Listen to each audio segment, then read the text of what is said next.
O batismo.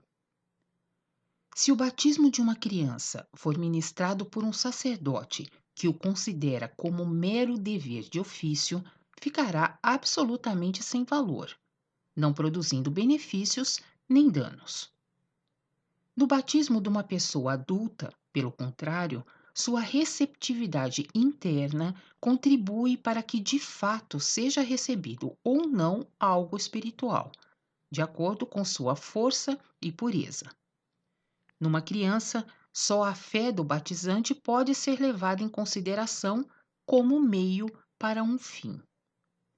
Conforme a força e a pureza deste, a criança recebe através do ato certo fortalecimento espiritual, bem como um mural protetor contra correntezas más. O batismo não é um ato que cada pessoa, investida pelos dirigentes eclesiásticos terrenos, possa realizar de modo eficiente. Para isso, se faz necessário uma pessoa que esteja em ligação com a luz. Somente tal pessoa consegue transmitir luz. Essa capacidade, porém, não se consegue mediante estudos terrenos, nem pela consagração eclesiástica ou investidura no cargo. Ademais, não está em conexão com costumes terrenos, mas é exclusivamente uma dádiva do próprio Altíssimo. Quem assim for agraciado torna-se um convocado. Esses não existem em grande número, porque tal dádiva condiciona, de antemão, um terreno adequado na própria pessoa. Não existindo tal condição preliminar, não pode ser feita a ligação proveniente da luz. A luz não pode descer em solo não preparado ou que dela se afaste, visto que também esse processo está submetido severamente, como tudo mais, às leis primordiais que tudo perfluem. Um tal convocado pode, porém, pelo ato do batismo, transmitir realmente espírito e força, de modo que o batismo receba aquele valor que simbolicamente exprime. Apesar disso, ainda será sempre preferível proporcionar o batismo somente a pessoas que estejam plenamente conscientes dos efeitos desse ato e que intuam o saudoso desejo para tanto. O batismo exige, por conseguinte, certa maturidade e o desejo voluntário do batizando, bem como que o batizante seja um convocado para que de fato possa vir a ter valor completo. João, o Batista, que ainda hoje é considerado por todas as igrejas cristãs como verdadeiro convocado, teve seus maiores adversários justamente entre os letrados e fariseus, que naquele tempo se tinham na conta dos mais credenciados para julgar a respeito. O povo de Israel de outrora era o povo convocado. Quanto a isso, não há a menor dúvida. Em seu meio devia o Filho de Deus levar a efeito a sua obra terrena. Consequentemente, também os sacerdotes desse povo, naquele tempo, deviam ter sido os mais credenciados para o batismo.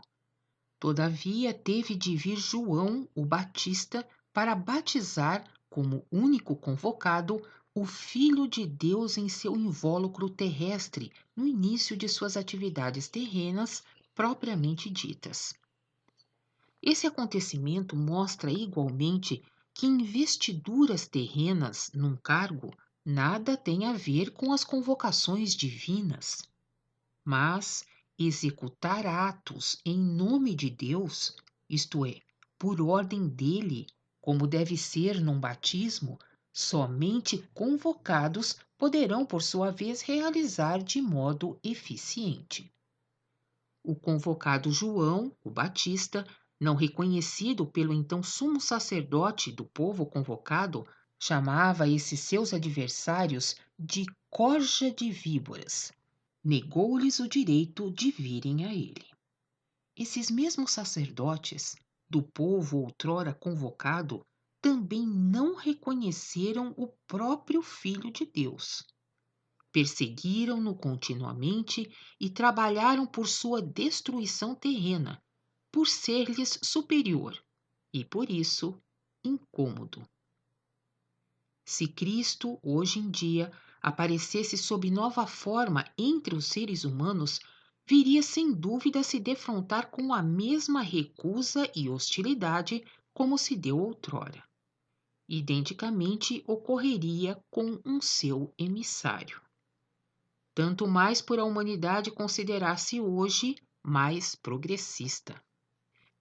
Não somente desse caso isolado de João o Batista, mas de inúmeros casos análogos, se depreende claramente que as consagrações eclesiástico-terrenas e investiduras nos cargos, que aliás pertencem sempre apenas às organizações das igrejas, jamais poderão proporcionar uma capacitação mais ampla para atos espirituais, se a própria pessoa já não for convocada para isso.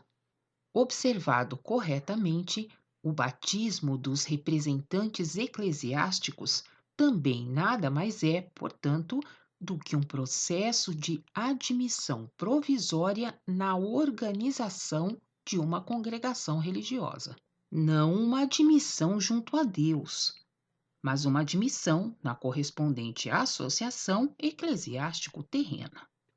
A confirmação e a comunhão que mais tarde se seguem podem ser consideradas apenas como uma ratificação e uma mais ampla admissão na participação dos rituais dessas associações. O sacerdote age como servo instituído pela Igreja, isto é, puramente terreno, já que Deus e Igreja não são uma só coisa.